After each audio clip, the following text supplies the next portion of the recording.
This is Renelle, and welcome to Quality Hang with Rod Brooks and friends. And here he is now, your host, my main man, Rod Brooks. Thank you very much, Renelle. I am Rod Brooks, and welcome everyone to Quality Hang. As always, I'm joined on this broadcasting adventure by my friend, my partner in crime, the co-host of Quality Hang, and he's your friend too, even if you don't know it yet. He is Marcus Osborne. What up, dog? How you doing?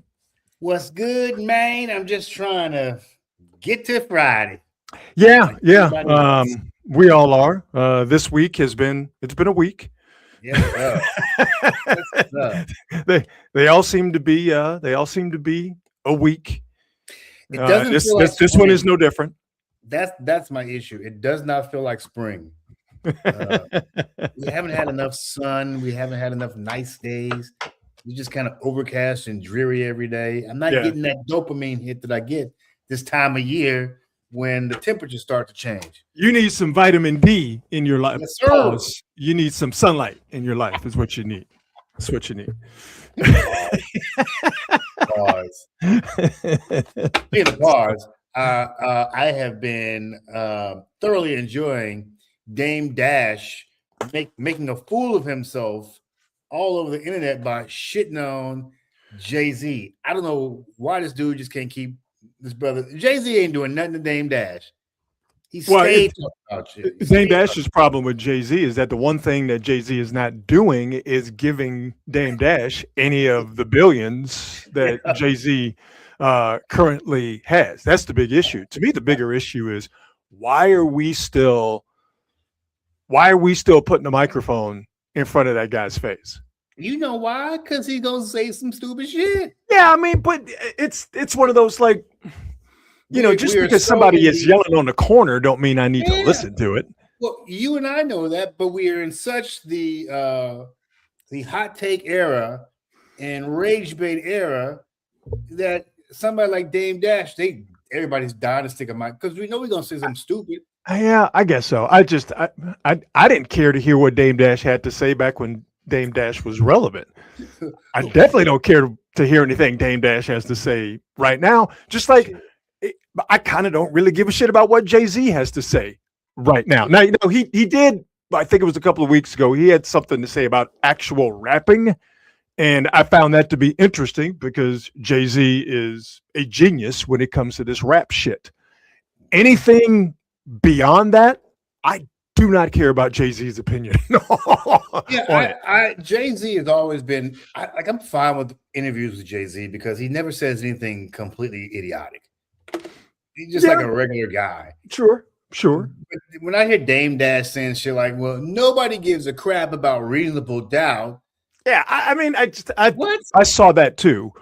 I saw that clip. And again, I was just like, what are you It's kind of like what we're going to get to here with Draymond Green in just a second. I don't care that you said it.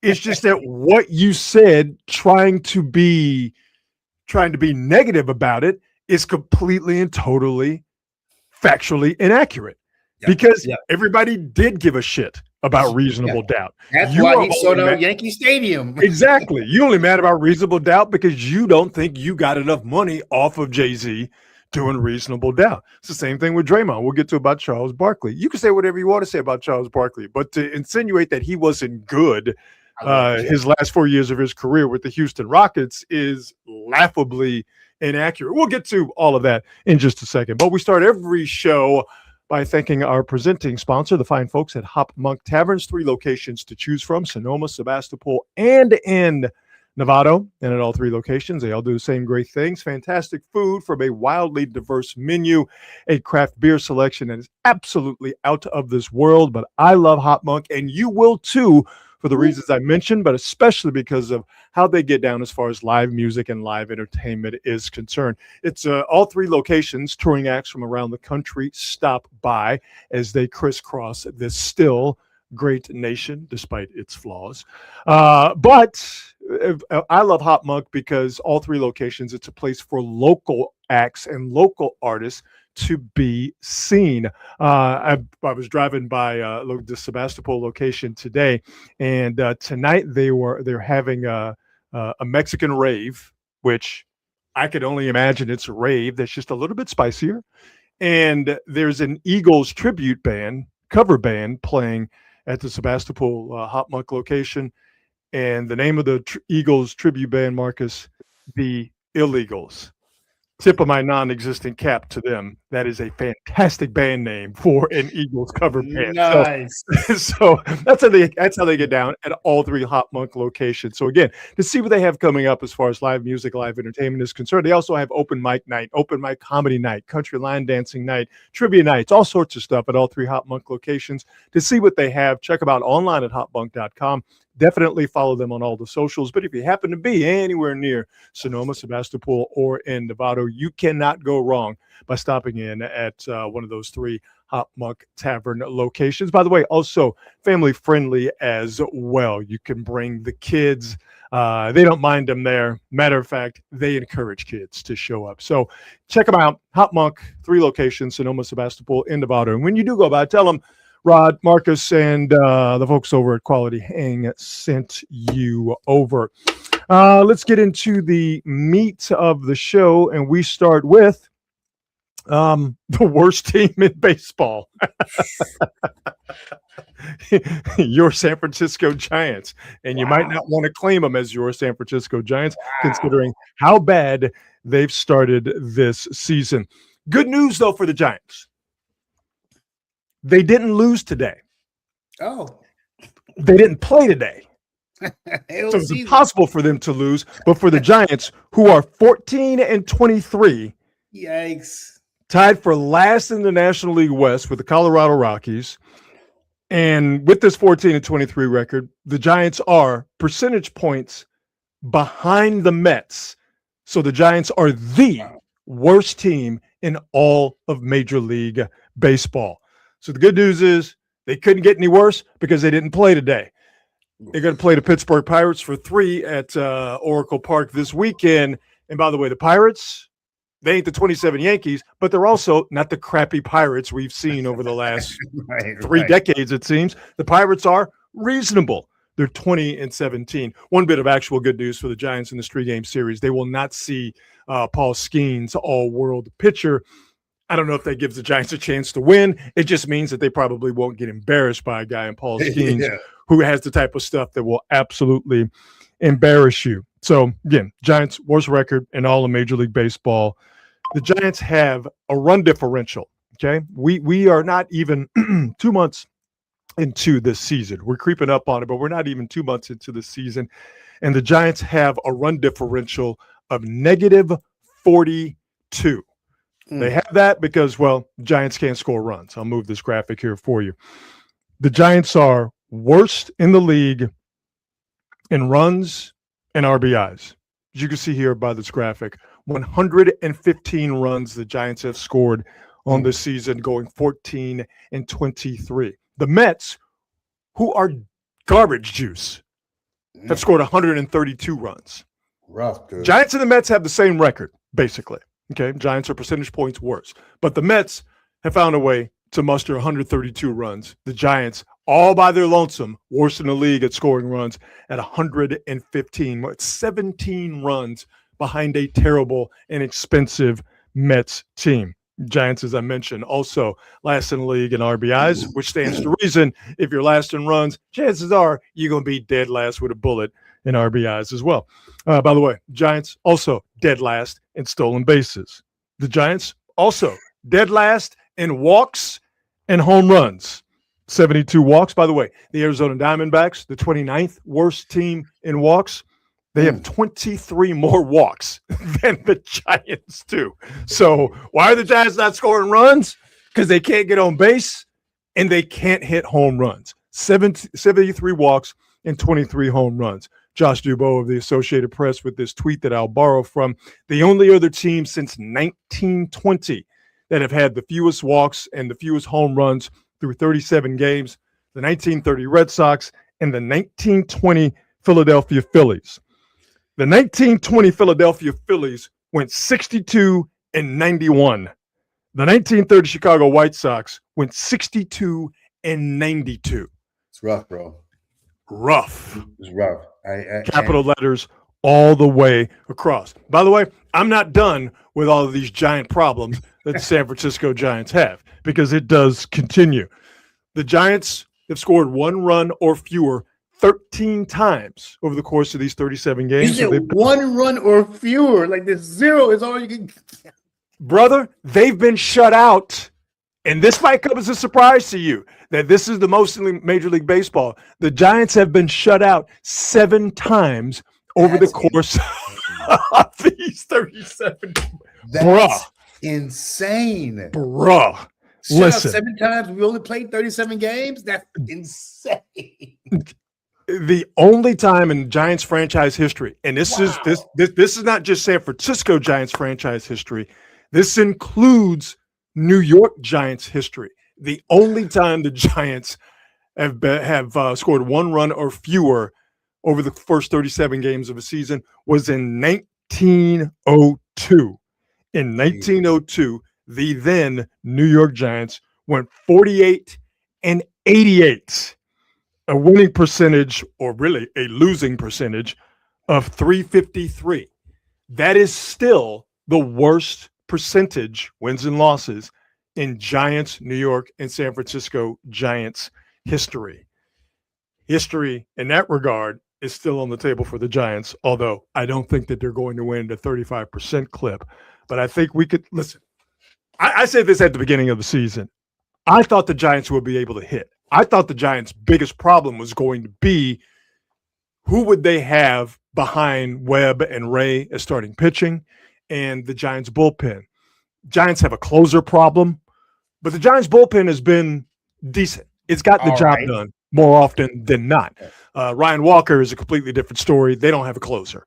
Giants starting pitching. Landon Roop, it might end up being their all-star representative. He and Luis Ariz. They might send 2 if Ariz continues to play as well as he has, and if Landon Roop continues to pitch as well as he has. So you got 3 legitimate starting pitchers, even though I know Logan Webb has been an issue as of late, recently, yesterday, as recently as yesterday. But they still have 3, the Giants, very good starting pitchers. I thought the Giants would be able to hit. Marcus, I was dead wrong. They can hit water if they fell out of a boat. Goodness gracious, bro. I mean, I actually felt like they wouldn't be much better than they were last year. Mm-hmm. I thought they'd get somewhere around 500 or so. But like you, I thought they would eventually hit. I guess I still want to wait and see. It's only 37 games. We got 100+ games left. However, it ain't looking good. In my thing, and I learned this from Dusty Baker, having a chance when he was the manager to sit in his office before games and learn about baseball. You have to have something that you're good at, meaning there's something that you can do as a team on a day in and day out basis to give yourself a chance to win. Your identity. Who are you? Yep. And for the Giants offensively,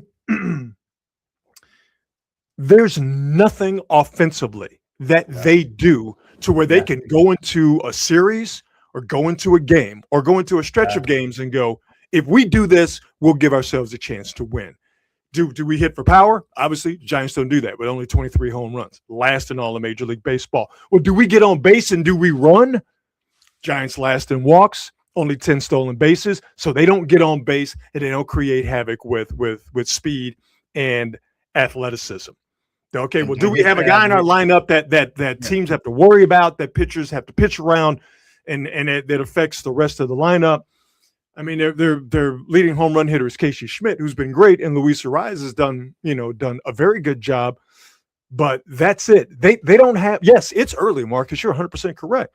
Yeah. But clearly, coming up on 40 games, you see that this is a Giants team that offensively, they're drowning. They're flat out drowning. And then you think, well, Devers and Adames and Chapman, your 3 highest paid players, and ostensibly supposed to be your 3 best offensive players. Man, look at these guys. Matt Chapman. I know we don't pay attention to average, but the numbers are the numbers. 234 average, 1 home run. Adames. At some point, you got to be paying attention to average. Like, if you're not hitting home runs, you better be getting the hell on base. You better be doing what Luis Ariz is doing, which is, I mean, guys are not hitting 300 consistently. He's doing it, but you got to be somewhere in the high 290s. Chapman, 234, 1 home run. Adames, not even hitting 200, 37 games in. A $194, 3 home runs. Devers just hit a home run yesterday. Maybe that'll get him loose. He's still hitting 221, only 3 home runs after 37 games. So you have a team that doesn't walk. I mean, they barely get to 3 ball counts. And bro, Devers, they can't do nothing about him. They got him for 7 years. Mm-hmm.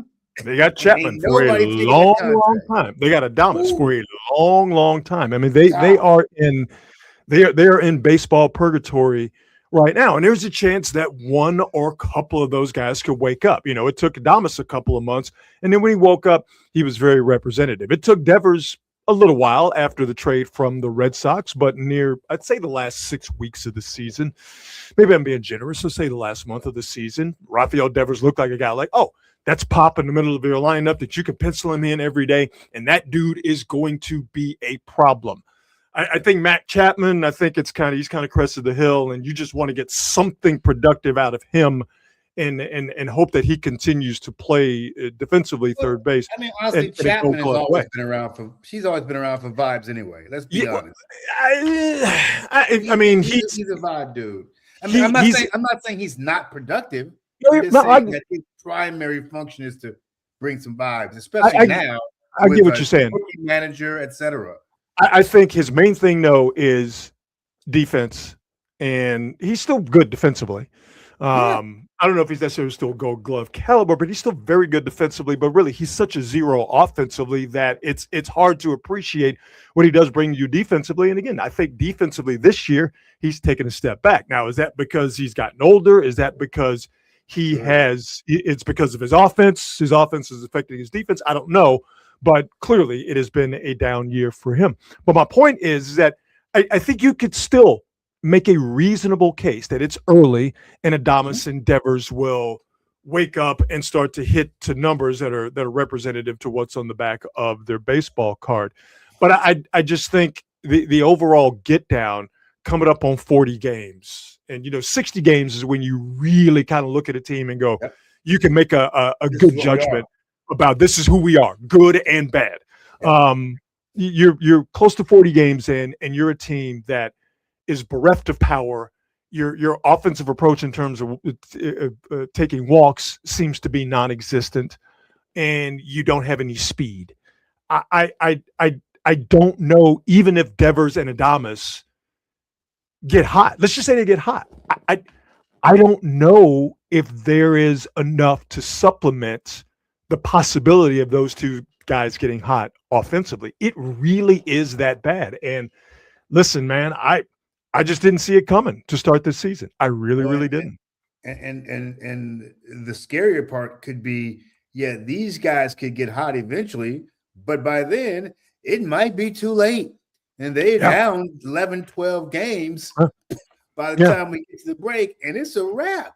And it's something that Giants fans are familiar with, that it'll be a season of unrealized great expectations, and then you'll get to the last week of August and all of September, and all of a sudden they start to put things together. And all of a sudden you're like, oh, okay, well, maybe they could carry that over the next season. And then you get the next season, and not only are they starting from ground zero, they actually tunnel 5 feet under ground zero before they start to burrow out. You used to do that every year was the Warriors. Every year the Warriors were shitty, and then get to the last 20 games of the season, and all of a sudden they start playing well, and we get excited, and then the next year starts same old shit. Like every year. And listen, the Giants have been so horrific offensively this season. It's forced us here at Quality Hang World Headquarters we got to bring out the Gucci Mane face. That's how bad the Giants offensively have been this year, is that it confuses Gucci Mane. When you're 14 and 23 and you're last in every important offensive category, and your 3 highest paid players are some of the worst, if not the worst, offenders to your offensive issues, it forces us to bring out the Gucci Mane face for the Giants in their offense right now. I didn't think we'd have to do it. I didn't expect for us to do it less than 40 games into the season, but here we are. And when you watch the Giants, we are all Gucci Mane. And the greatest sin for this team is the cardinal sin is they're boring. Be shitty. You ain't wrong. Be shitty, but be excited. Like, okay, maybe you can score a bunch of runs or whatever. Maybe you got some players who can get on base and just cause some havoc.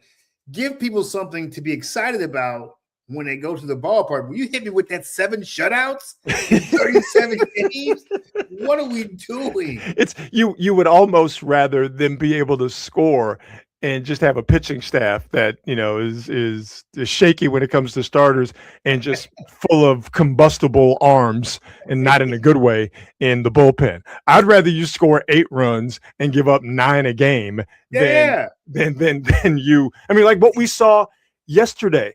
There was a point I'll have to find, because I actually I wrote it down because it was just so crazy to watch it in real time. So the Giants are playing the Padres yesterday afternoon at Oracle Park, and at one point in the game, the Giants didn't have a walk, and I believe they were 5 or 6 innings into the game.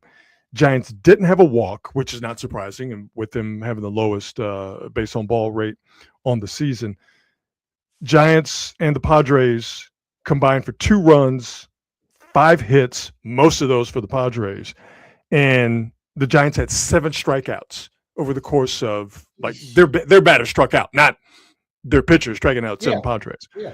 Giants batter struck out 7 times, 0 walks, and I believe only had 2 hits. And 1 run, that's that Devers solo home run, one of his 3 home runs on the season. I couldn't imagine going to the ballpark and watching that. Hell no. You just have a team that is just it's DOA as soon as the umpire says play ball, because they just simply cannot hit. No, you go at this point, you're going to the park to get drunk. That's what you're doing. That's where we at right now. Gonna get fucked up. Let's go catch a Giants game. Let's skip work and go catch a Giants game. Let's go enjoy the ballpark. And the ballpark is still, which brings me to, you know, we've talked about this before.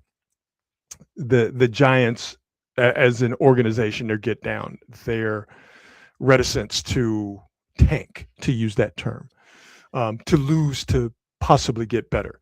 What the Cubs did, what the Astros did, what the Red Sox did. I think the Braves did it before they got Acuna and all those guys, if I'm remembering correctly. Is that you're going to stink for a while, grab some draft picks, hit on those draft picks. That's the most important thing. Build your farm system up and then go from that point. That's it. If you're the Giants, if I were running the Giants, that's something I would entertain now, because for a couple of reasons. A, the park is paid off. You're still going to have people to come to the park. You have a young manager. You have a young guy in Bryce Eldridge who they should build around. I have no problem with that. I don't know how good he is or is not going to be. They brought him up this week to hope that he could jumpstart the offense. It hasn't worked at all, and through no fault of Eldridge's. I think that he's kind of been put in a tough situation. And again, this is a Giants team that just can't hit around him or anybody. But I think, you know, Eldridge is the guy they spend some draft capital on. You can build around him. I think they got to embrace a tank. I think they have to embrace a rebuild. The problem with that is, how do you get rid of, if you are desirous to do so, Devers, Adames, and Chapman, 2 dudes you are tied into for many, many years and for much amount of money. Yeah, shout out to Mr. Handkey. I think he's new here, but his point was just clean house, eat the money, and go for the young guys. And Rod, you know, I didn't see that. You talk about the Giants not typically being a team that's going to tank. They ain't got to. This might be all organic garbage. This is a very good point. You're losing anyway. Why not just, you know, actually do it for a purpose instead of just losing for the sake of losing? I mean, it's a brilliant way to put it, Marcus. So, the Giants, less than 40 games in, they got us looking at these games with the Gucci Mane look of confusion, where we're just wondering, what the hell is this? There's so much stuff going on right now with the Giants. Like, you're going to have to start looking at Buster Posey kind of crazy. I mean, you're going to have to. It ain't Bob Melvin to blame. We're going to have to start looking like these are your moves. This is your team. You've signed these cats. We got to start looking at you. I know everybody loves Buster, but if the talent ain't working out, the GM is to blame. He's getting some heat. He's getting some heat. He's getting some heat from fans and pundits and media members and content creators and all that kind of stuff. He's getting some heat. Saint Buster is not safe outside the organization. Inside the Giants organization, Buster Posey is he's quite comfortable. Yeah, they like him, and he's, of course they do. Listen, because I'm going to be very careful with my choice of words here. The Giants are making money, and he is operating within certain financial constraints that have been placed upon him and the organization by the ownership group, the Johnsons specifically, notably. So he's not doing anything other than winning. Buster Posey is not doing anything that the organization does not want him to do and is pleased with him doing. Yeah, once that attendance starts to drop, which it inevitably will, they're gonna have some real problems. They're gonna have. I still think, because the park is so fucking awesome. Sure. I still think in a down year, and I'm talking a down year, where you're losing 90 plus games, you could still get close to $2 million at that park. Ooh boy, that park is that big of a draw. Absolutely. I mean, listen, I would go I would go and watch games played by a bad Giants team just to be at that park. And I'm not even a Giants fan per se. I want them to win, but I'm not a fan. I wouldn't be arrogant enough to say that. Yeah, I think that the park is enough to sustain him for a year or two. But people get sick of going to see teams lose. Like, no, you're right. It's very rare that you get like the Cubs, where they almost take a weird delight in being a shitty team year after year. That's not the way this area is. If you ain't winning, people won't stop coming to see you after a while. But it's expensive to go to the ballpark to see somebody losing every night. That's a very good point. I do think, though, that if people it gets back to your point about you're already losing now and you're not going anywhere. If people see that you're losing, but there's a method to the madness. Yep. Maybe, just maybe. But I mean, we're probably splitting hairs here, not talking about. No, you're right, though. The one thing that is 100% accurate about this place, if you are losing, but the people see that you have a method to the madness, they see there's some competency involved. Yeah. They will show up and they will root you on and they will find somebody to cheer for.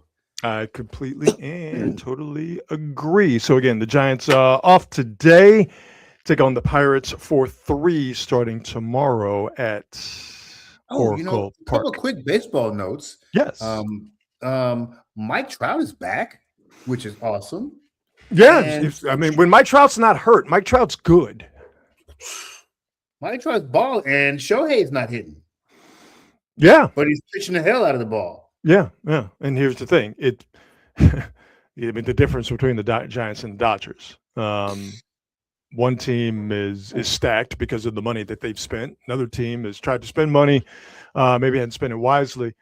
Shohei Ohtani cannot hit to what we've gotten used to over the past few years with Ohtani, and doesn't bother the Dodgers because he good. they're well endowed in other areas, and they hadn't been killing the game, but right now they don't have to kill the game. Shit, we haven't even gotten to June yet. We haven't even gotten through the second week in May. So as far as the Dodgers are concerned, whatever rough patch that they might be dealing with right now is to them of no consequence, of absolutely no issue. I wish I could get excited about, Ohtani's not hitting. Maybe he's on the decline. And you're just like, he's still easily one of the best pitchers in Major League Baseball. And you know this guy at some point in time is going to get as hot as fish grease. and that is going to be a problem. It's a damn shame when you can't enjoy the team that you hate the most. You can't enjoy them not being good because at some point in time they're going to be really, really, really fucking good. Yeah, it would be the shock of shocks if that team doesn't come out and make some waves by the time the season's over. 100%. It'd be the shock of shocks if they didn't make a big move to bolster a part of their team that is not very good once you get to and near the trade deadline. They're going to do that. Yeah. Real quick updates. Getting to the NBA. We'll give you other scores in just a second, but OKC and the Lakers are engaging in the second game of their 7-round Western Conference semifinal series in OKC. About 4 minutes left to go in the third quarter. OKC with an 84-74 lead. We'll keep you updated with that. And actually, let's go ahead and do the NBA updates right now before we get to Draymond Green. Detroit is now up 2-0 on the Cleveland Cavaliers. Detroit 107, Cleveland 97. Cade Cunningham, 25 points and 10 assists for the Detroit Pistons. It was another James Harden disaster class. Hey, shocking. Game one, James Harden, 1 of 7 from the 3-point line with 7, count them, 1, 2, 3, 4, 5, 6, 7 turnovers. Tonight, James Harden had fewer turnovers, only had 4, but one of those 4 came late in the game when the Cavs were up by 6. Harden turned the ball over. That's it. I'm sorry, when the Cavs were down 6, Harden turned the ball over late in the game. That's it. That's all. James Harden, 3 of 13 from the field for 10 points. He was 2 of 9, James Harden, from behind the money line to, again, go along with the 4 turnovers tonight. So nobody can – people have got to stop trying to say that James Harden is better than Dwayne Wade. This is – we've seen this dude's act for 13 years, 14 years now. Enough with this bullshit. Yep. He is not D-Wade in any way, shape, or form. Just stop it. Another game where James Harden has more turnovers than made field goals. He's good for that. Oh, yeah. Oh, we've seen that before. Before. Can't wait for the great disappearing act that he likes to pull in key games. Well, I mean, we kind of saw that in Game 7 of their game against Toronto. Yep. So that was more Donovan Mitchell than it was James Harden. See here, last night, Minnesota, San Antonio, they tied it up at 1. Seemed like Minnesota was perfectly happy with their win in Game 1. They were fine getting the split, go back to Minnesota. Anthony Edwards out there, so he's not hurting himself anymore. So Minnesota, San Antonio tied at 1, and the Knicks 2-0 on the Philadelphia 76ers, who seemingly will be without the services of Joel Embiid, who is the big difference maker in their series win against the Boston Celtics. Embiid dealing with injuries once again. Without Joel Embiid out there, the Knicks are the superior teams. Knicks got a shot, man. Knicks got a shot to go to the finals. I don't see them beating OKC. But Knicks gonna come out of the East. I am almost positive of that. Yeah, I mean, at this point, they're playing the best. Although maybe Detroit will have something to say about it. I think, the thing with Detroit, I was disappointed in how they looked in the first round, and maybe I shouldn't hold that against them, and I should give them credit for being up 2-0 against the Cavaliers. Maybe that was a learning process for them in the first round. Yeah, could have gotten a little bit complacent. Yeah, it was going to be a cakewalk. Yeah. I think, if Cade Cunningham is not superb, and he is superb, and he was superb tonight, it just seems like they don't have a lot of scoring. And the Knicks, I think, are the superior squad when it comes to how they play offensively. For me, if Karl Anthony Towns plays like a big, and we know that can be hit or miss with him, if Karl Anthony Towns plays like a big, he's the difference maker. I think the Knicks have enough defensively that they can throw at Cade Cunningham to make his life difficult. He's still going to get his, but I think they have enough defensively to make his life difficult. Do the Knicks have enough? I'm sorry. Do the Pistons have enough offensively to make Jalen Brunson work to go at him, the weak point of that team in terms of him being a small guard? I don't know. But in this hypothetical Eastern Conference Finals matchup that I've set in my head between the Knicks and the Pistons, I just see the Knicks as a superior team. So, and nothing pleases me more than watching a New York sports team get to a level of prominence and then watch it all come crashing down. I do enjoy that, and I think that's what's going to happen here eventually. We'll see what happens with Mike Brown as opposed to Tom Thibodeau, who was just murdering his squad, playing him so many minutes last year. And I know everybody complained about that. Mike Brown is a little bit more liberal in terms of the way he spreads out the minutes for the team. So that could be the coaching move that makes a difference for the Knicks. Could be. We'll see. Could be. We'll see. All right. Let's get into Draymond Green, shall we? Mm-hmm. Oh, Draymond. Oh, Draymond. Oh, Draymond. It's been a talkative few weeks early offseason for Draymond. Remember, he started the offseason by saying that he didn't think that Steve Kerr would return as coach. That was the day after the final game in LA. Draymond said on Inside the NBA or NBA tip-off before the game last night that ESPN did. He said that now he believes Steve Kerr will come back. So there's a change from the beginning of the offseason to Draymond says a lot. Draymond talks a lot. I think the Steve Kerr narrative has been the same for everybody because right after that, everybody's like, Kerr is gone. And now everybody's like, well, maybe. Yeah. But we're still at the same spot. We don't know. But thought a decision would be put forth this week. Probably next week. The speculation is Tim Kawakami brought up a very good point that see where the Warriors fall as far as the draft lottery is concerned. The draft lottery is on Sunday. High draft pick, Steve Kerr. I'd come back for that. Not a high draft pick. I don't know. I'm kind of enjoying this stress-free non-coaching life.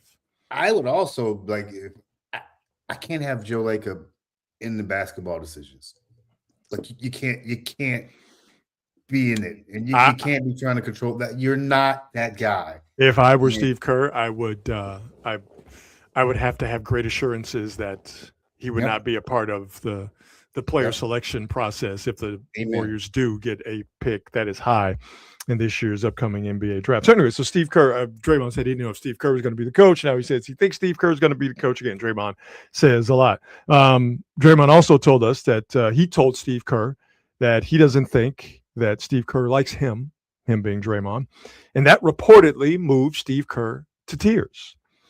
Draymond also said that Steve Kerr hindered his career by not running plays for him, and Draymond Green also got into a urinating contest with Austin Rivers about who has had the better career, and now Austin Rivers has challenged Draymond Green to a one-on-one.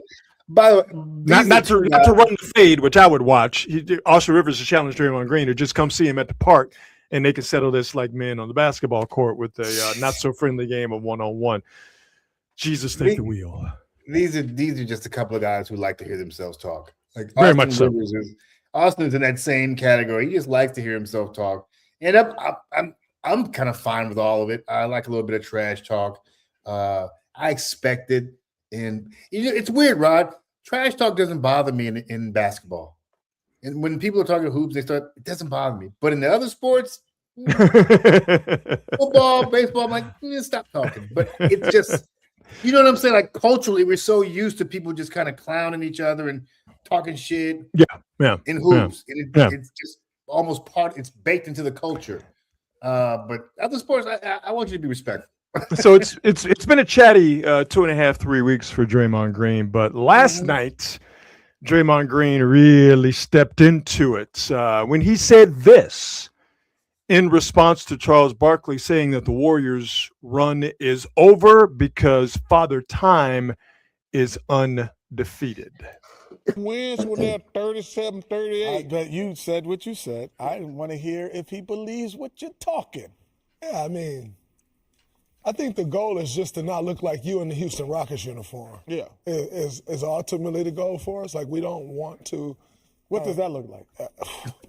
Did you see it? Kenny. I'm just asking. Instigating.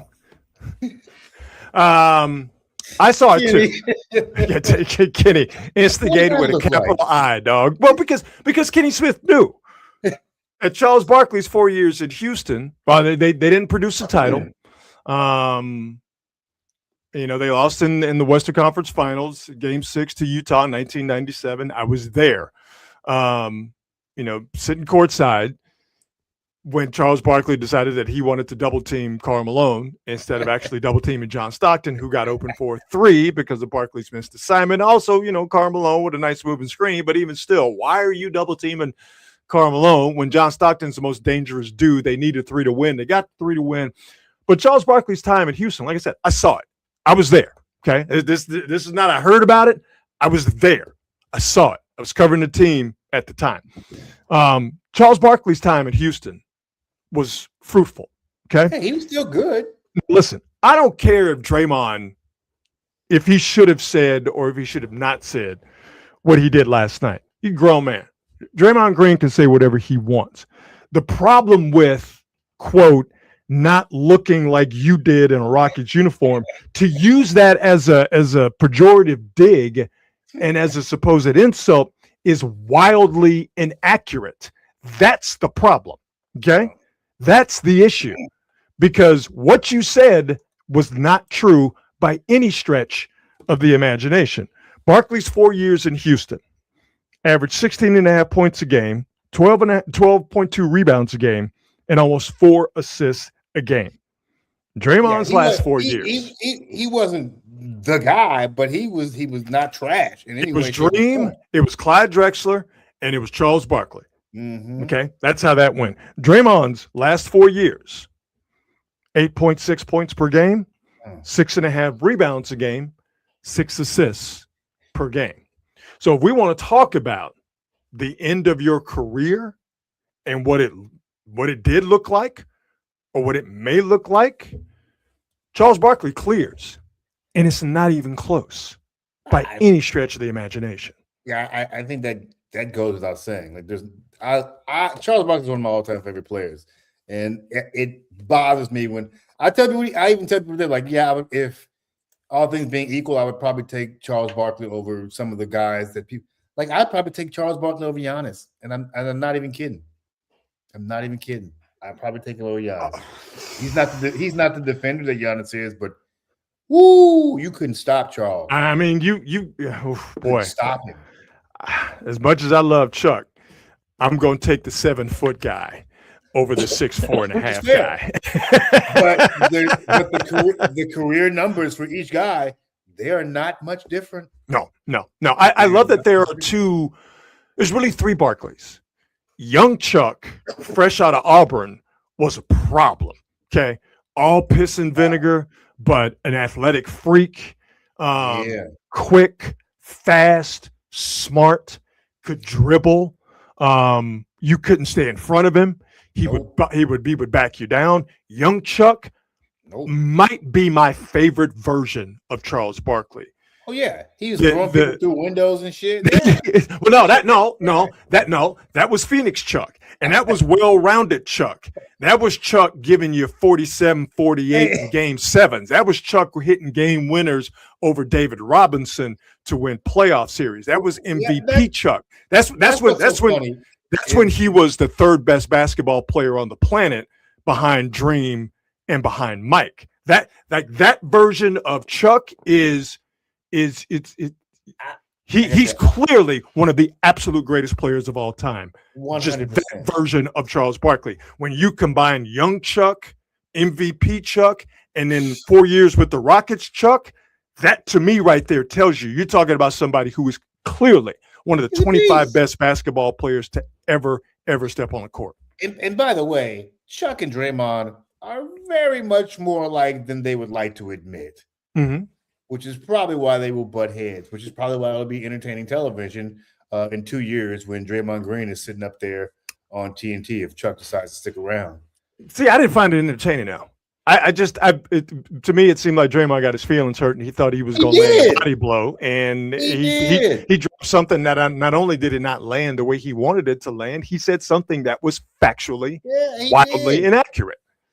He's thin-skinned, and listen, I think all these athletes are pretty thin-skinned, especially when they're still playing. I think they all ease up when they're no longer playing, but while they're playing, the fact that Michael Jordan and Charles Barkley are cool again after 20 years of not speaking to each other is insane to me. Do you think Draymond is going to cool out once he's done?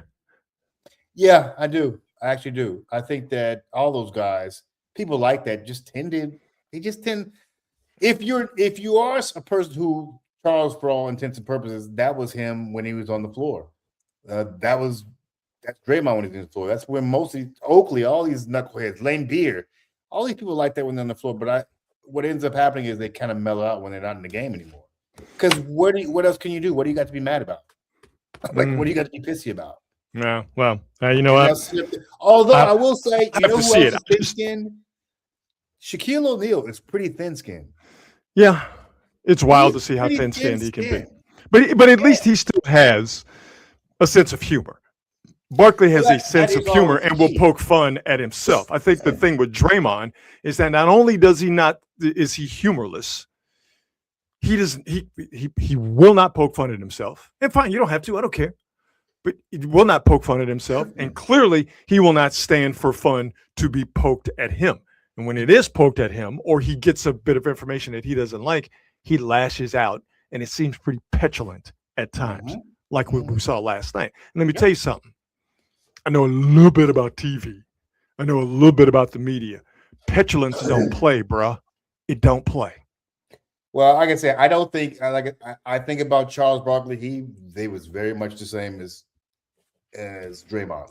He was pissy and he was angry and he talked shit. He was mean, and now he has the same things, but he does it with a smile on his face. Like he's literally calling women in San Antonio fat all the time. And they love it. Right. And they love it. He can walk the streets of San Antonio without an entourage. They love it. Right. But that's kind of my whole point. Like, I don't think any of this shit lasts once these guys are no longer playing. Well, my thing is this. If you're going to clap at somebody, just be accurate. That's all I'm saying. That's all I'm saying. I think just be good. Be funny. Yeah. Well, but be funny. If you're not going to be funny, then be accurate at a minimum. One thing about professional athletes, and most of them would hate me saying this, but they're so bad at judging other athletes. Like, I think they're really bad at it. Well, I think a lot of that is because they can only see the game. If we're talking great athletes, they can only see the game through their lens, and it's a lens of greatness. And not everybody has that greatness. And I hear them talking like, you can't be serious. Well, what you just said, you can't be serious. They just don't see the game holistically like most other people do. They have a completely different point of view. And sometimes I hear them talking like, what are you talking about?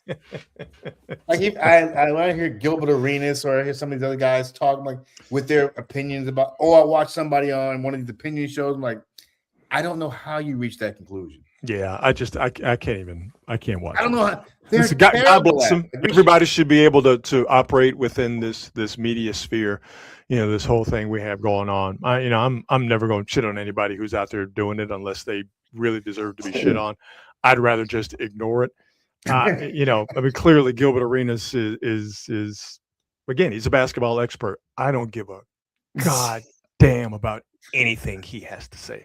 I just don't. Is the issue. I just don't.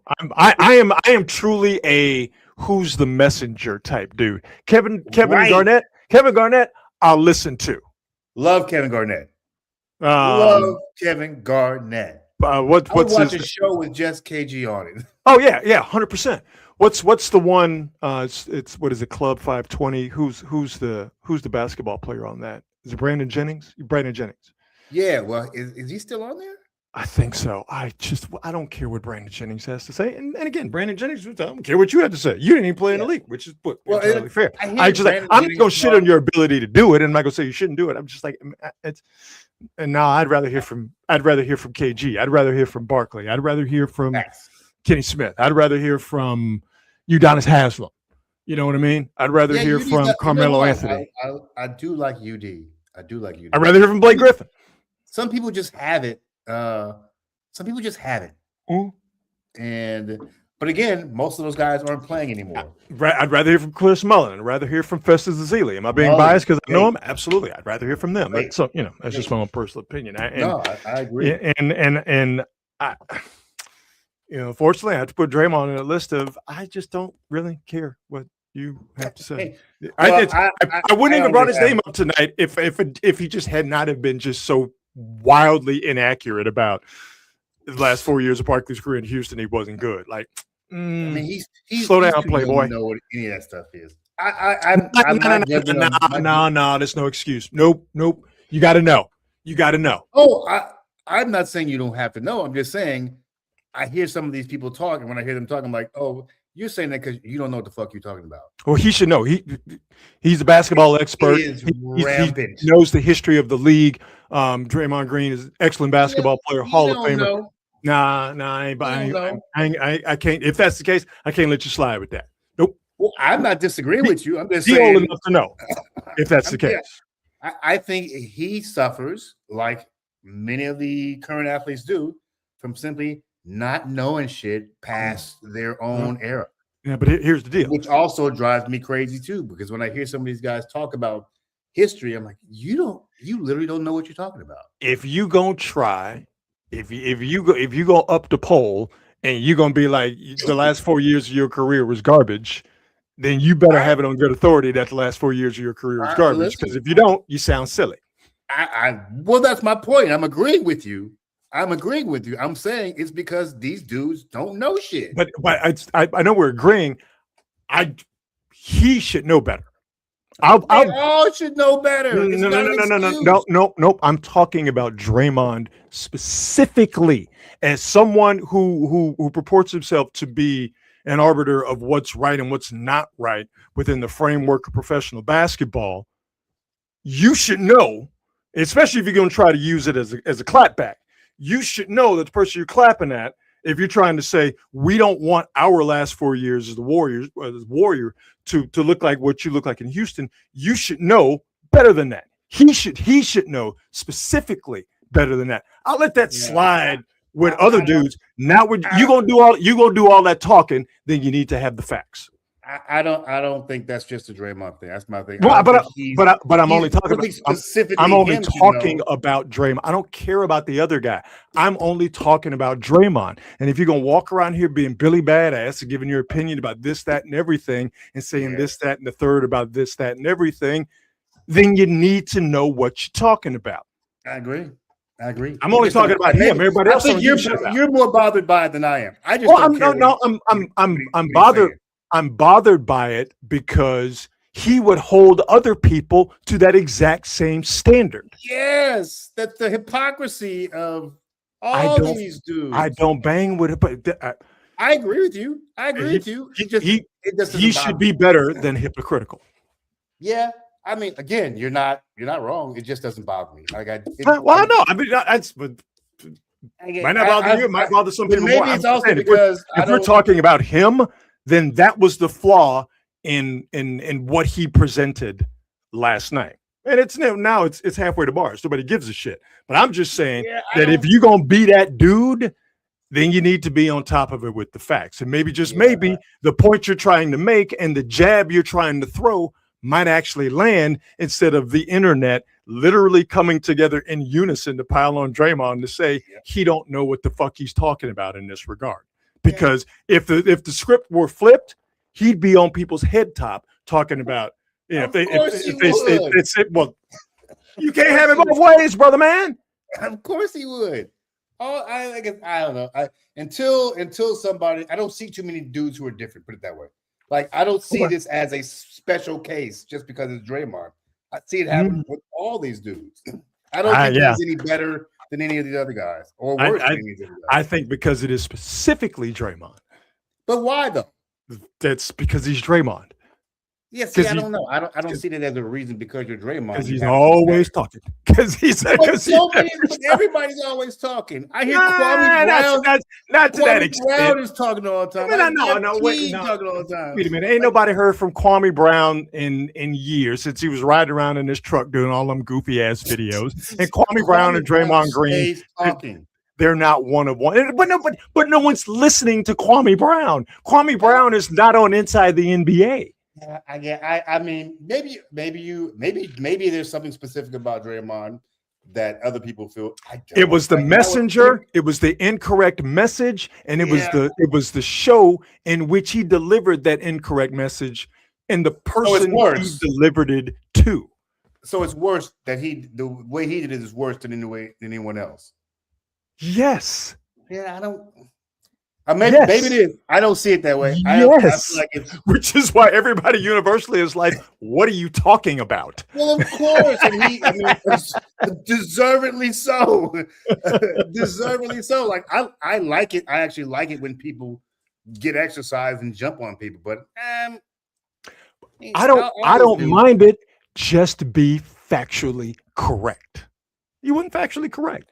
He thought he was pulling some slick shit. And he was wrong, and everybody's calling him on it. You can talk your shit, just make sure your shit is correct. Yeah, but here's the thing: when I see Chuck, the years that Chuck has spent talking about how the Warriors are a jump shooting team and they're not going to win anything, does that bother you? He doesn't know what he's talking about. Clearly, he was clearly wrong. But that he kept saying it, even though they kept going to the finals and they kept winning. He doesn't know what the fuck he's talking about, right? It didn't bother me because clearly he was wrong and they proved him wrong. But the thing about last night is he said something that, again, is factually correct. You don't win titles with dudes in their late 30s. Right. That's factually correct. So you're presented with something that's factually correct. And then you as Draymond, because you're getting your feelings about that factual correctness, you decide, well, I'm going to do that. Yeah. And then what you said is wrong. Yeah. But if the script was flipped, if the shoes were on the other feet, he tried to say in English, he'd be on people's heads. You don't know what you're talking about. You shouldn't be like, no, it don't work both ways. Yeah, it don't work that way. Nothing you said is inaccurate. Nothing. Thank you. We strive for accuracy here at Quality Hang World Headquarters. Moving on to something significantly more interesting to me. I have been waiting for this for a long, long time. Marcus is the cinephile of the two of us. He's the movie guy. He's the movie watcher. He's the movie goer. He loves movies. The act of movies, like the actual movies, going to the movies, the whole shebang bang. So Marcus is the entire process. So Marcus is our de facto movie reviewer. So because the biggest movie in the world is the Michael Jackson biopic. This is when we lean on Marcus as our resident cinephile here at Quality Hang as our de facto movie reviewer. Marcus reviews Michael, the Michael Jackson biopic. Before you start, I have one question, Marcus, since you saw the movie and you will drop a review on us. Did you dance at any point in time during the movie? Because there have been videos of people, like there's obviously plenty of dance scenes in the movies, and people would get up and dance. Were you one of those people that couldn't help yourself when you heard the bass line to Billie Jean in the movie and you got up and you started doing leg kicks? Did you do it? I am not one of those people. I'm not going to get up and dance. But let me just say, I enjoy it when other people get up and dance. I don't know, not me. I might have to throw some popcorn. Popcorn's too expensive. All that stuff's too expensive. I wouldn't have thrown anything. I would have just sat there and silently judged. Like, look at this goofy. Well, you know what it is that, first of all, the movie itself, it's not amazing. It's fine. It's fine. The bottom line is, if you like Michael Jackson even a little bit, you're gonna love it. it's feel good. It's fun.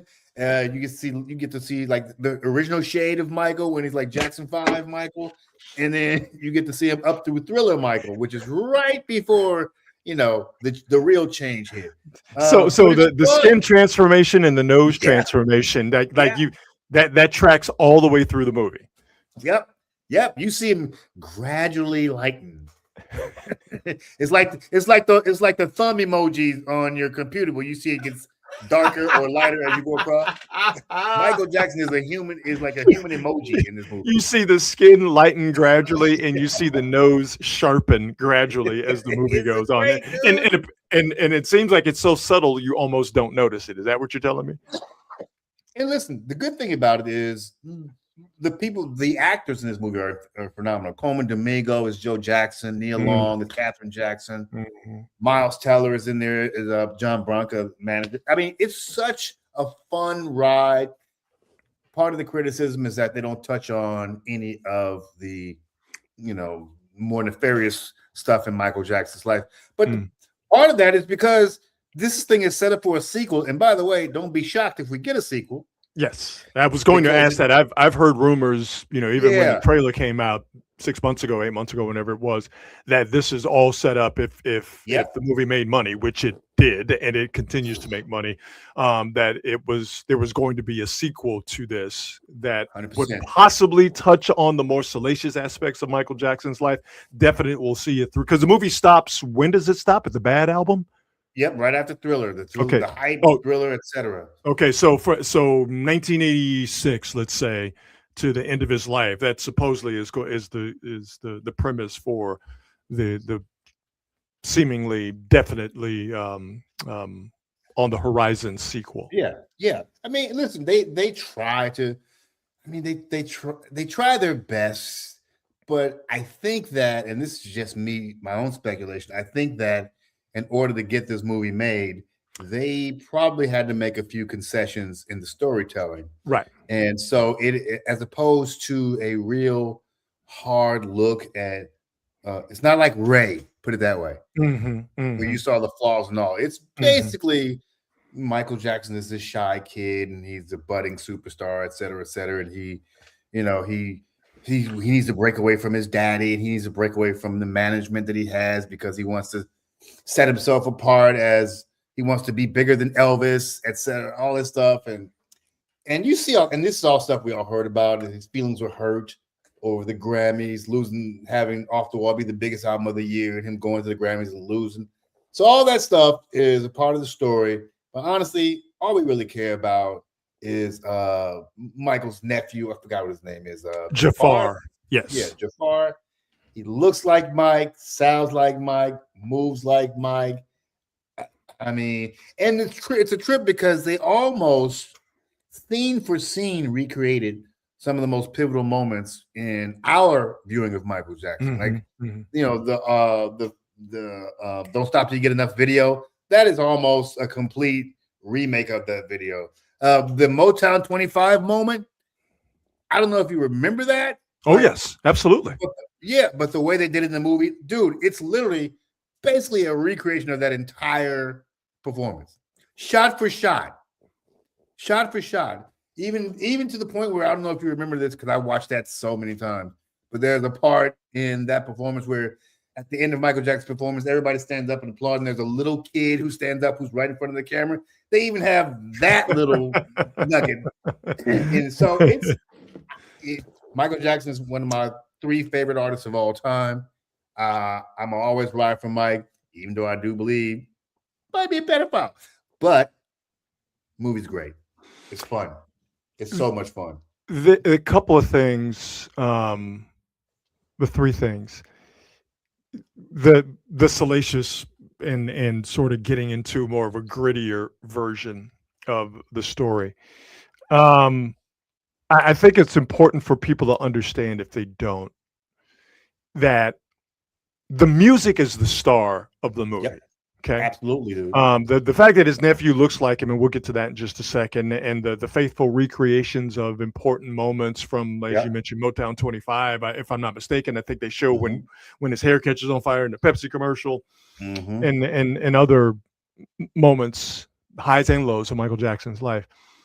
That'll get your attention, but the music of Michael Jackson and the Jacksons and the Jackson 5 is the star of the movie. And you don't get the music if the Michael Jackson estate, the people who own the music. That's right. You don't get to use the music in the movie if they don't like how Michael Jackson is portrayed. Because Michael Jackson, like Elvis, like Prince, even in his death, is a big, big money maker. And anything that will jeopardize Michael Jackson's ability to make money, even when he is not here on God's green earth, Michael Jackson's estate ain't gonna let that happen. So if anything paints Michael Jackson in a negative light, especially the accusations of being inappropriate with children, if you plan on telling that story, you gonna tell that story about Michael Jackson without a hint of Michael Jackson or Jackson 5 or Jackson's music in it. That ain't happening. That's how this shit works, which is why we're never going to see that Prince biography by Ezra Klein. All right, because it paints Prince in a bad light. Okay, it's locked away in some vault somewhere in Minneapolis. Have you ever seen the Jimi Hendrix movie that Andre 3000 did? Yeah, he did, but they wouldn't let him do the music. Andre 3000 great. Did a very good Jimi Hendrix impression. Great. That music sucked because you were waiting for Purple Haze and All Along the Watchtower, and it never showed up. So that's why these music biographies are they sort of put the subject in a soft focus because the estates are not going to let you use the star, which is the music. I'm curious to hear more about his nephew and playing Michael Jackson, because just seeing the commercials and the trailers, it's arresting how much he looks and moves like his uncle. I mean, honestly, there was always going to be a difficulty, and this is a problem with trying to cast a Michael Jackson, because there's a very specific look, there's a very specific way you have to move. Looks, all those things. Plural. Yeah. Exactly, a metamorphosis, if you will. Yeah. And that was always, I mean, it's the key to all this stuff. The right casting is going to make this thing rock and roll. And he was so good. I don't know if he's ever going to do any other acting ever again, but he was so good. I mean, it felt like you're watching Mike, dude. So I think what really makes certain biographies pop is when the actor portraying the subject, where you forget that you're watching an actor, and you think Jamie Foxx won an Oscar, rightfully so, for Ray. Within the first few minutes of that movie, you forget that you're watching the guy who was Wanda on In Living Color, and you think for the duration, for the entirety of the movie, you're watching Ray Charles on screen. I think of Will Smith when he did the Muhammad Ali movie. Yeah, you forget few minutes into that movie that you're watching The Fresh Prince of Bel-Air. You feel like you're watching Muhammad Ali. Does Michael Jackson does this fit in that category to where you forget that you're watching 100%. Michael Jackson's nephew? You think you're watching Michael Jackson? 100%. This dude is so good as MJ. Is scary how good he is. And as you said, with all these movies, the number one thing, and people can say what they want, they can talk about the writing, etc. The number one thing is getting the casting right. Period. People will forgive any other indiscretion with the film if the casting works and it's captivating and you're enraptured by the performance. And this dude is so good. I mean, the dancing with Michael Jackson, imitating him dancing is obviously no easy task. And here this kid is on point. And I don't know how much he had to practice. But I tell you what, he busted his ass in this one, dude. Pretty cool. Pretty cool. I'm definitely gonna have to check that out. Let's do more movie reviews, man. I know we did Sinners, so that was a long time ago, but let's do more movie reviews. I get invitations to screenings literally every single week. It's just hard to get to the theater during the week. I get you. So I go on the weekend when I can go, use my little movie pass and get on There in you there. go. 5:36 left to go. OKC 107, the Lakers 94. OKC looking to get a 2-0 series lead and send the Lakers back to LA with a lot of work to do. Let's do some on this date. So on this date, May 7th, it's going to be a very basketball heavy on this date, but we start going all the way back to 1718. And on this date, all the way back then, a place that is near and dear to both of our hearts, Marcus, was founded on this date. The city of New Orleans. Yes. Was founded by Jean-Baptiste Lemoyne Sieur de Bienville. Wasn't New Orleans, Louisiana yet, because, of course, the state of Louisiana had yet to be formed. But the city that is still one of the most fascinating places on the planet was founded on this date in 1718. Always near and dear to my heart, New Orleans. Absolutely. I just saw an article 2 days ago about how the city, they need to start thinking about moving people out of New Orleans now. For hurricane season? No, because they are losing the shores because the seas are rising around the city. Oh, yeah. And they were saying they've reached the point of no return. No. They need to really start planning on getting people out of the city now, which it is hard. even without man-made climate change and seas rising. New Orleans, I mean, you understand why it's there because of its proximity to the Gulf of Mexico and the Mississippi River. Yeah. But it is the stupidest place in the world to put a city, where it is literally sitting in a bowl where it's surrounded by giant Lake Pontchartrain on one side, which is basically a miniature Great Lake, and the Gulf of Mexico on the other side with the biggest river in the country, one of the largest rivers on the planet, coming at it from the north. Yeah. It's just the dumbest place to put a city. So it was, so when Mother Nature, through help of ours or not, when Mother Nature tries to reclaim it, it's of course it's sad and it's tragic, but you're just like, it's in a bowl surrounded by water. What the fuck was Jean-Baptiste Lemoyne Sieur de Bienville thinking when he decided on this date that the city of New Orleans should be founded? Well, that's why we got it so cheap. Like somebody should have slapped that French guy around and be like, you do realize that this is the dumbest place on the planet to put a city, Frenchie. But apparently he could not be denied. And you know what? Society is better. That New Orleans was founded on this date, May 7th, 1718. All right, let's get to the basketball portion of on this date. On this date in 1989, for my money, this is the event that propelled Michael Jordan to the man we got to know and the person we know, the basketball player today. It's also the day that Craig Elo hates the most. Sellers has Jordan.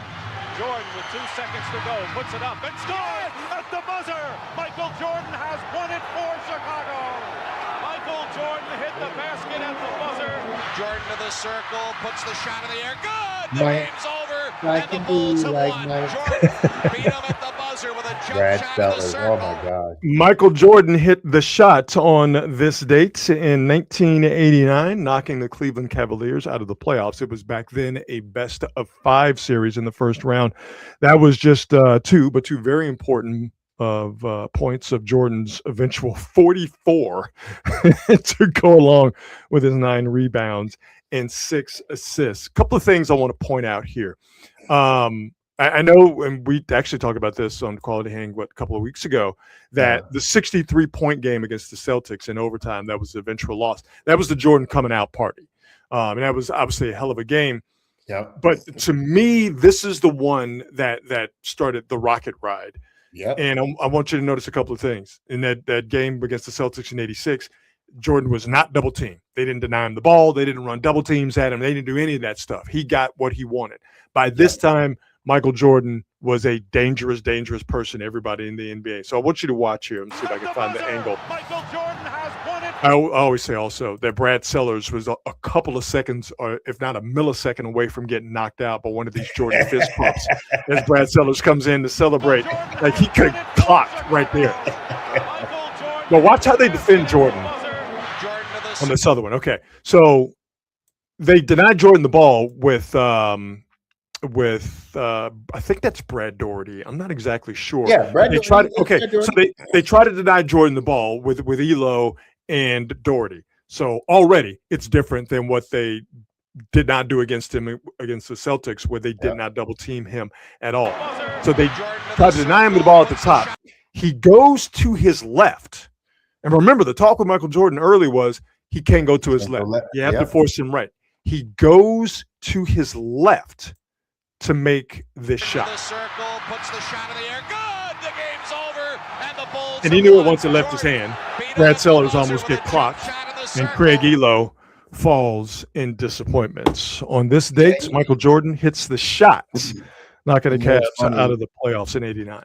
What's funny is that Cleveland team was a really good team. Ron Harper, Mark Price. Yeah, they didn't beat scrubs. That was a really good team. Not at all. And I think the Bulls might have been down 0-2 in that series.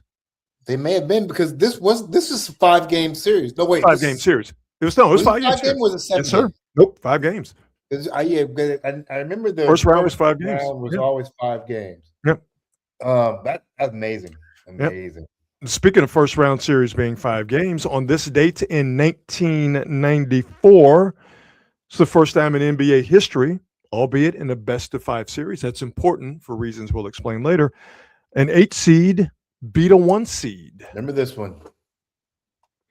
Seattle Seahawks were then the 1 seed in the Western Conference. Dikembe Mutombo averaged 12 points, a little bit over 12 rebounds, and I want to say almost 7 blocks in this series. The Denver Nuggets beat. Legendary picture. Absolutely. Man, we missed Dikembe Mutombo. He should still be with us. It's a damn shame that he passed away far too early. But the 8 seed Denver Nuggets beat the then 1 seed Seattle Supersonics, that in 5 games. That's the first time in NBA history an 8 seed would beat a 5 seed.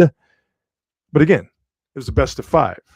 The Warriors were the first 8 seed to beat a 1 seed in a 7-game series when they beat the defending champs, Dallas Mavericks, who won 67 games that year. In 6 games, the Warriors winning that series 4-2. So all credit to the Denver Nuggets for being the first 8 seed to beat a 1 seed and taking nothing from them. But I think context is important. I don't want to say it's easier to do that in 5 games, because clearly it wasn't, since they were the first ones to do this, and it didn't happen until 1994. But to do it in 5, when the Warriors did it in 6 against the 67 defending champ Dallas Mavericks, credit to the Nuggets. I think the Warriors clear as far as 8s beating 1s. Much tougher. Much tougher. But you know what's cool is you forget this was such a big man game. Yes. And seeing these centers, all these centers would be killing the league right now. Oh, yeah. They'd be killing the league. Mutombo, Brad Daugherty, they'd 100%. Be killing the league right now. 100%. On this date in 1994, the 8 seed Denver Nuggets beat the number 1 seed Seattle Supersonics. First time an 8 beat a 1 in NBA playoff history. On this date in 1995, 2 iconic moments. We'll go in chronological order. On this date, 1995, Reggie Miller scored 8 points in 9 seconds. Miller for 3. And he Bang! Reggie Miller with a clutch tray, and it's 105, Push. 102. Get the ball back. Miller retreats to the 3-point line. Bang! That was the best part. What gets lost in this is John Starks bricked 2 free throws. Okay for the Pacers. Starks misses. Batted around. Ewing has it. His shot, no good. Reggie Miller, the rebound, and a foul with 7.5 seconds. Pat Riley stunned Reggie Miller hits a free throw. For only the second points, they won the other time. It's another free throw for the 8th point. Miller hits 2. Lord have mercy. Anthony stumbles and falls. Time runs out. 8 points, 9 seconds. John Starks chokes. Reggie Miller looks at Spike Lee, does the choke sign. Reggie Miller becomes the first light-skinned dude that everybody in New York hates, only to be followed by Trae Young and Jose Altuve. And yes, we're counting him as a light-skinned dude. Reggie, 8 points, 9 seconds on this date in 1995. You know, this is how good Pat Riley is to me. Like those Knicks teams, those weren't like deeply talented teams. No, they had Patrick Ewing, but otherwise they weren't super talented. They had to rely on defense. Yes, and you could play defense back then. You could hand check. It was obviously a much more physical game. Their whole thing was, and they did this with not great success, but they tried to do what the Pistons did to Jordan. But by the time they got to that version of Jordan, he was just a little bit too strong, and and by that point he was. And they didn't have the talent that the Pistons had. Like the Pistons had some actual. The Pistons had talent, yes, 100%. 100%. The Knicks did not have that. They had a lot of dudes who were out there looking to see if they could knock you off of your axis or knock you on your axis.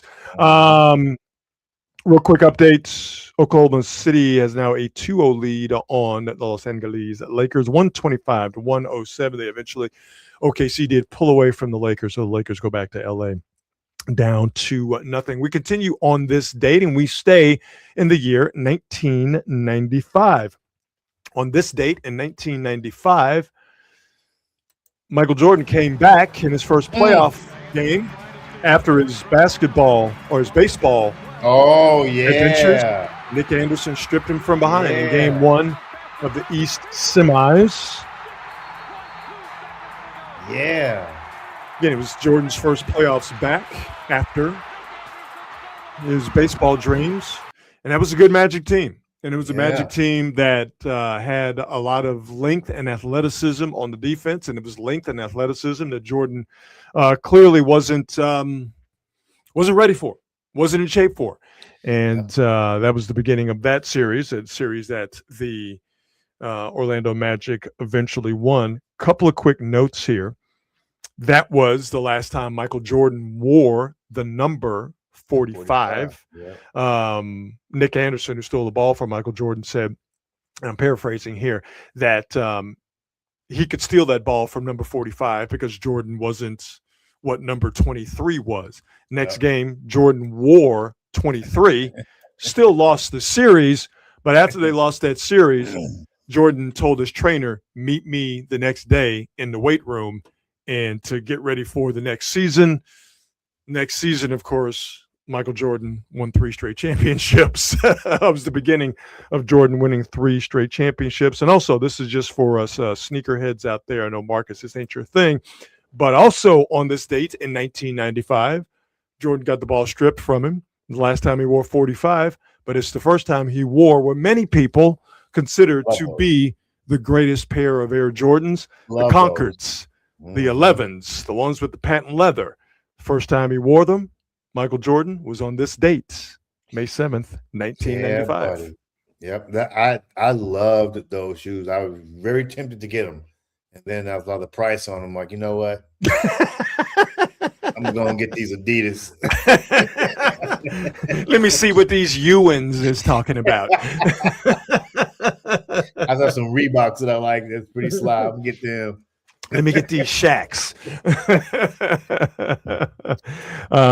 So there you go. On this date, 1995, Jordan wears the Concords for the first time, but it's not one of the greatest days in Michael Jordan lore, as Nick Anderson steals the ball from him in game 1 of the Eastern Conference Series against the Orlando Magic. And we wrap up on this date with, I hesitate to call it a rant, but it's not.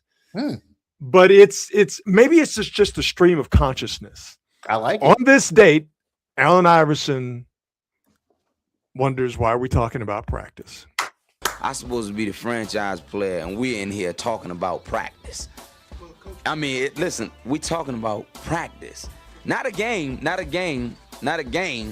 We talking about practice. Not a game. Not the game that I go out there and die for and play every game like it's my last. Not the game. We talking about practice, man. I mean, how silly is that, man? We're talking about practice. I know I'm supposed to be there. I know I'm supposed to lead by example. I know that. And I'm not shoving it aside, like it don't mean anything. I know it's important. I do. I honestly do. But we talking about practice, man. What are we talking about? Practice? Yeah. We talking about practice, man. We talking about practice. We talking about practice. We ain't talking about the game. We talking about practice, man. Here's how charismatic Allen Iverson was. He eventually got, because they were ready. They were the media there. They were out for blood, right? Mm-hmm. They were ready to rip him apart. Sure. But you notice, eventually he got them on his side to the point where they were laughing about it, right? Whether they agreed or not, they put the knives away. They were like, you know what? This cat's all right. He's kind of funny. That's impressive to get a group of media in Philly who are already pissed because they got bounced out of the playoffs, if I'm not mistaken, which is the genesis of the rant or stream of consciousness. They were looking for blood. And that dude went up there and basically said, I ain't got time for practice, and y'all know what I'm talking about. And he eventually got those dudes on his side. But I also love that he was like, yeah, I know I'm supposed to be at practice, but we're talking about practice. Like, for him to be able to turn that around in real time is damned impressive. I always will and always have had a soft spot for Allen Iverson. And even I know, like, yeah, you fucking up AI, but I just liked him. Couldn't help it. Yeah, man. I feel like, you know the thing about AI, I felt like I knew that dude. Yeah. Yep. I felt like I knew that dude. And I'm like, he might be the biggest or smallest everyman in NBA history. Mm-hmm. But he was, I think, along with Steph Curry, but more so with Iverson, I think he's the most relatable superstar in the history of the sport. Everybody wanted to be like Mike. Obviously, LeBron is LeBron. Steph is I mean, he has a fan base that is worldwide and will die to defend him. And I mean that literally. Mm-hmm. But I really think that Allen Iverson he's just a dude that everybody could relate to. And I think his size or lack of size had something to do with that. But I think just his general get down and his general nature, he was just, I'll stand on it. I think he's the most personally relatable superstar in NBA history. I mean, this dude, he was always an underdog. Yes. Which also made him a sympathetic figure. He was always an underdog. And he was always getting in trouble. He was always doing goofy shit. Like, I won't even pretend like he wasn't doing goofy shit, but I just want him to do well. Yeah. I just want you to I rooted for him to get a ring. I wanted all that stuff for him. And it's too bad because if he had dedicated himself to the game like a Kobe, like a Jordan, he probably does get a ring. Like, he was an incredible athlete, incredible high school football player. Now I think if he comes along now, he still might be a little bit too small to play cornerback, but I think if he comes along now, I don't think he was 5'11". No, 5'10" at the most. Mm-hmm. I think if he comes along now, I think he plays football. I really do. I think he plays football. But he's such a superior athlete. So good. And he reminds you of a cousin you have. Yep. Where he's so talented, good-hearted, but just can't, just like he's not always doing the wrong thing, but boy, he likes to be wrong thing adjacent. He likes to he likes to kick it with that crew. He might not be down with him, but boy, he likes that adjacency to to that type of element. If you and will, Coach Thompson probably saved his life. Coach Thompson probably saved his life by the great John Thompson. Sure. Oh, he did. And the dude, he was such just a good heart. You could tell he had a good heart, but he didn't. Yeah. He was so misguided. Yeah, and he had all his boys on. He had all his people on, so he was carrying that burden, obviously. Mm-hmm. Yeah, and then coming to the game hungover.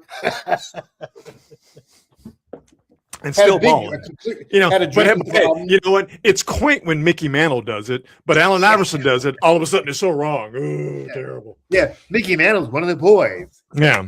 Allen Iverson is a thug that comes to work hungover. Like, save that shit. So there you go. On this date, the great city of New Orleans was formed. Jordan hits the shot. Denver beats Seattle, the first 8 seed to beat a 1 seed. In 94, Reggie Miller scored 8 points in 9 seconds in 95. On the same day, Nick Anderson steals the ball from Michael Jordan, the last time he wore number 45, and Allen Iverson and his practice stream of consciousness. All of that happened on this date, May the 7th. We end every show with the best thing I've seen today. I spend a lot of time on the internet, and I see a lot of stuff. And a lot of times I come along with something that's like, that's the best thing I've seen today. And I show it to you in hopes that it will be the best thing you will have seen today. DJ Artistic, great follow on Twitter. Fun DJ, goes around the country doing just really fun DJ stuff. He DJ'd at a school, and this will easily be the best thing you've seen all day. A bunch of kids singing and grooving and dancing to an artist that died well before they were born, and they're all singing a song word for word to a song that dropped 34 years ago? Oh.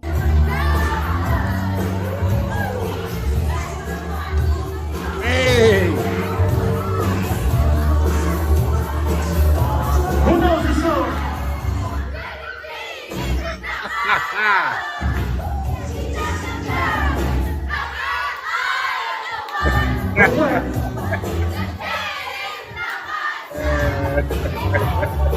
They was born way after Mike died. How cool is that? How cool is that, man? I can guarantee you in 35 years, there's not going to be a room full of middle schoolers and elementary school kids singing Taylor Swift songs. I can promise you that. I don't disagree with you. I mean, we got to kill all this stuff, so ain't nobody bigger than Mike. It's pretty cool, man. Pretty cool. I want to go back. Please tell me you see my man right here. So we see the guy in the Adidas shirt. I'll move the banner here. Please tell me you see the dude right in the middle of the screen with the white shoes on and the blue shirt. Keep your eye on him. He stands out. He's wait. He's doing the kicks. Watch it, no, man. He is into it. I'll start at the beginning. My man, it's my favorite part of this video. That's why it's the best thing I've seen today. Focus on my man right here in the middle of the screen. Blue shirt, white shoes. Don't take your eyes off of him. Just watch him and vibe with him. Look at him, dog. Watch him. Watch him. With the leg kick. Bam! Right there. Get him one more time. Front and center. God, I love it. Oh, man.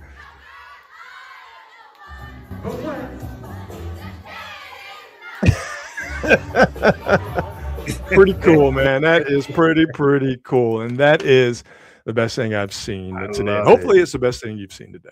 It's fantastic, dude. Give me some MJ every day, all day. Awesome. That'll do it. That is the end of the 102nd episode of Quality Hang. As always, we thank our presenting sponsor, the fine folks at Hop Monk Taverns. 3 locations to choose from: Sonoma, Sebastopol, and in Novato. To see what they have coming up, live entertainment wise, check them out online at hopmonk.com. Definitely follow them on all of the socials. More importantly, why don't you stop by one of their 3 or all 3 locations, Sonoma, Facts. Sebastopol, and in Novato. Thank you very much to all of you fine viewers, the patrons of Quality Hang. We see you guys in the chat. We see you mixing it up in the comments. We absolutely love that.